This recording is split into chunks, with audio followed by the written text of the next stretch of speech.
નર્મદા નદીના મીઠા જળમાં પ્લાસ્ટિકનું ઝેર સામે આવ્યું। માનવ જીવ માટે ઘાતક પ્લાસ્ટિક હવે જળચર પ્રાણીઓ માટે પણ ઘાતક સાબિત થઈ રહ્યું છે।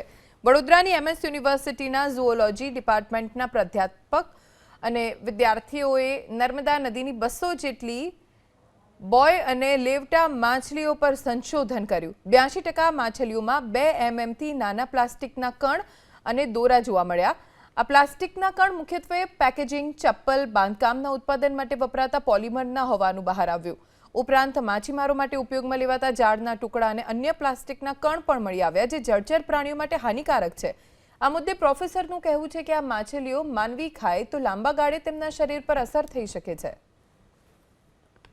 સરકારને જે ફિશરીઝ ડિપાર્ટમેન્ટ છે, ભારત સરકાર છે, એના તો વિવિધ યોજનાઓ ચાલે જ છે। પ્રદૂષણ નિયંત્રિત કરવા માટેના જાગૃતિના કાર્યક્રમો અને બધું તો ચાલી જ રહ્યું છે, પણ આપણે પણ સાથે સાથે એક જાગૃત નાગરિક તરીકે આપણે પણ પ્લાસ્ટિકનો ઉપયોગ ઓછો કરવો પડે। જેમ જેમ આપણે પ્લાસ્ટિકનો ઉપયોગ ઓછો કરતા જઈશું તેમ તેમ આપણે એને બચાવી શકશું વધારે ને વધારે પ્રમાણમાં।